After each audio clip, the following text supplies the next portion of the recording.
Welcome to Insightful. You're listening to an engaging, easy to understand, bite-sized series of lessons on trending topics.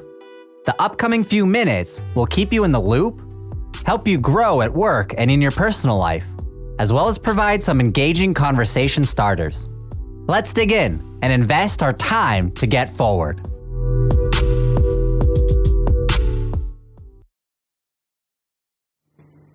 The world built from COVID-19 ashes. An optimistic look ahead. People, companies, and initiatives which push the wounded world forward with their brilliant ideas.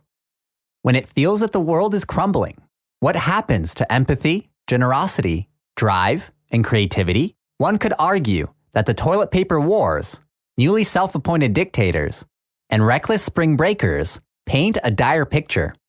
At the same time, the influx of charitable initiatives, breakthrough projects, and heartwarming news is nothing short of overwhelming. This Insightful will look on the bright side and walk you through impressive initiatives, leading by example and guiding us to a hopeful future. Humanity amid destruction.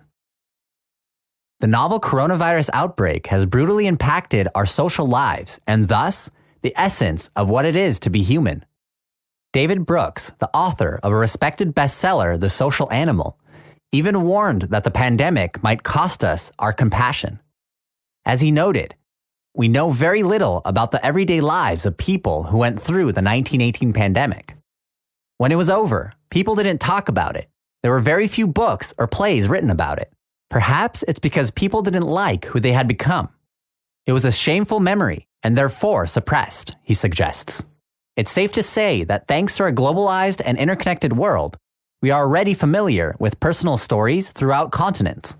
And so far, it doesn't seem like we'll necessarily have to be ashamed of how we face the serious dangers. Yes, we know what you're thinking. A man who hoarded 17,700 bottles of hand sanitizer. A president suggesting to inject a disinfectant. And that infamous spring breaker who uttered a very regrettable, "If I get corona, I get corona. At the end of the day, I'm not going to let it stop me from partying." Ironically, even though the hoarders have caused a lot of pain for people who simply can't afford to buy in bulk, they're not entirely selfish.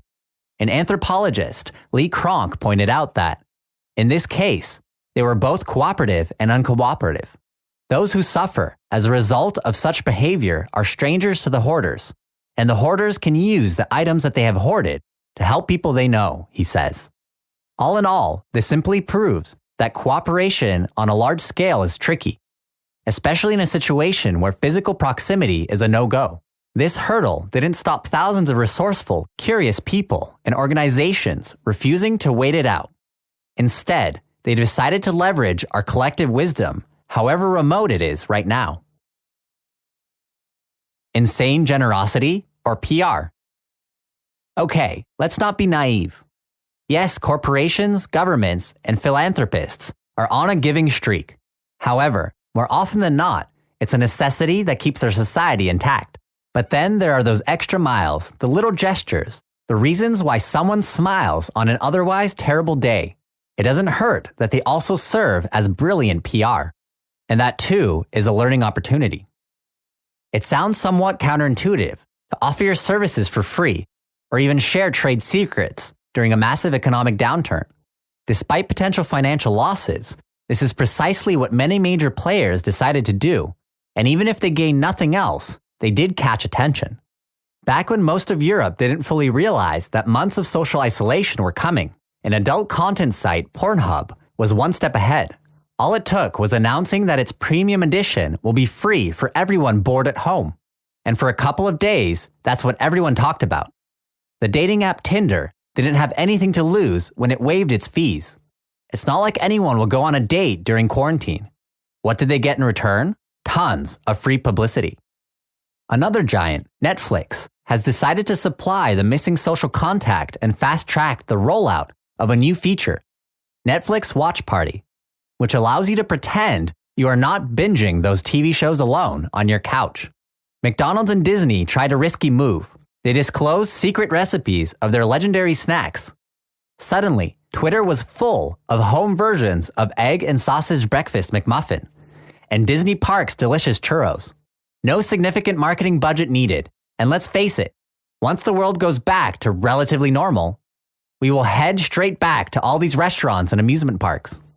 Another wave of sudden solidarity hit us from tech giants. Netflix agreed to cut its streaming quality. Insane viewership numbers were threatening internet service providers who couldn't keep up. If this blurry screen isn't enough for you, you can always go hang out with your friends through Google Meets. Until now, it was a premium feature reserved for G Suite users. Not anymore, and suddenly, Zoom, plagued by security issues, has a new competitor. Perfect timing. Facebook opted to help out small businesses, and the support is not too shabby. $100 million in US dollars in cash grants and ad credits. This list of examples wouldn't be full without the person who's getting ready for a pandemic for years, Bill Gates himself. Bill stepped down from Microsoft earlier this year to focus on philanthropy, and he's become synonymous with this fight. Not only does he share the knowledge he's gathered, but he's also supporting the vaccine research and protecting the vulnerable communities. Right now, original ideas combined with a hint of philanthropy can result in fantastic exposure. Customer bases and audiences are exhausted from constant bad news, and a sudden feel-good message will surely stick. Hint taken, Pornhub. React, pivot, create. Fast. Have you found yourself feeling slightly uncomfortable seeing ads for luxury cars? Understandable, especially considering recent unemployment rates and the overall feeling that the only certainty is uncertainty. Have you wondered which misguided marketer targeted you with banners offering a cheap vacation or a trendy outfit? Well, pivoting from one day to another is a tough call for any company, but some have reacted astonishingly quickly. One example for all, let's look at BrewDog. This Scottish craft brewery is famous for its provocative marketing and original beer names such as Dead Pony IPA or Tactical Nuclear Penguin. They were bound to come up with great ideas during this crisis, and oh boy did they deliver. Despite allegedly losing more than 70% of their income, the company switched to producing possibly the world's coolest hand disinfection gel called BrewGel, punk sanitizer. The crazy part? They are not selling it. They're giving it to whoever needs it. On top of that, BrewDog has pledged to buy everyone who registers a beer after all this is over. Wow. All over the world, complex initiatives and projects are now created in a matter of days. Just Google coronavirus hackathon. You'll have something to read for hours. Numerous startups have pivoted, especially those focused on medtech and science, with the potential to help. And when people felt that their government were not doing enough or simply wanted to contribute, they've launched their own charitable endeavors. In Slovakia, a tiny country universally praised for its almost miraculous results in the COVID-19 fight, people have mobilized instantly. They've started helping through crowdfunding platforms, as well as volunteering. This small nation has encountered a unique problem.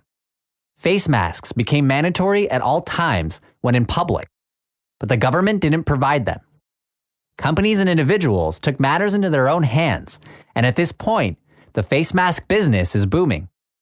It's basically a fashion statement. Similar stories can be found in every impacted country, with people being able to organize, fundraise, and manage brand new organizations full of remote teams that don't have an office and don't meet in person. Yet somehow, it works. No restrictions can stop the doers from co-creating quicker than ever before. Obviously, the most important innovation of all will be a vaccine, traditionally preceded by research taking years. The fastest vaccine released until now took 5 years to develop. But Bill Gates has high hopes for the creative humans of today. It could be as little as 9 months or as long as 2 years. Although 18 months might sound like a long time, this would be the fastest scientists have created a new vaccine. He wrote in his blog, "The word unprecedented has been used over and over again in the context of this situation. Let's hope that the innovation stemming from it will prove to be unprecedented as well." Corona leadership lessons. The coronavirus uncovered a lot about the competency of the world leaders. When you ask who handled it best, one name will probably come to most minds: Jacinda Ardern. the New Zealand Prime Minister has been a fixture in analyses of the countries that seem to be handling the outbreak effectively. What is it that made her stand out this time?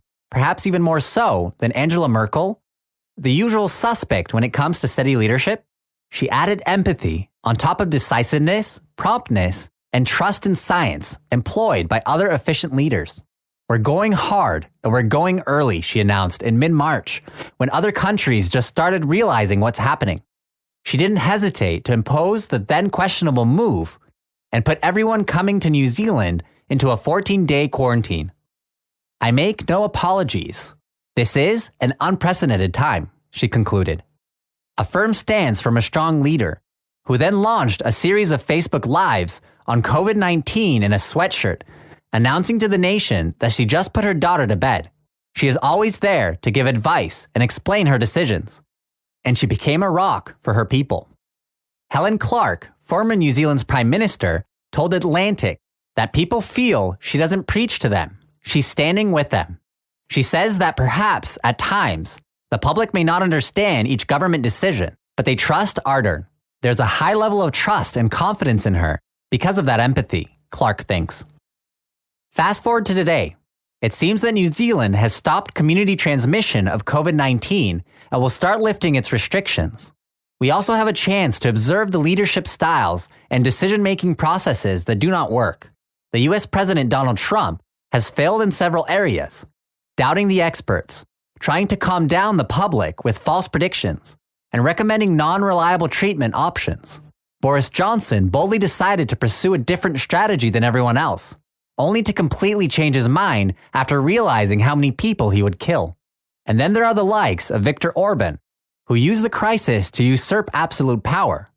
Well, perhaps at the very least, the history books will be just to the leaders who put their ego before public interest.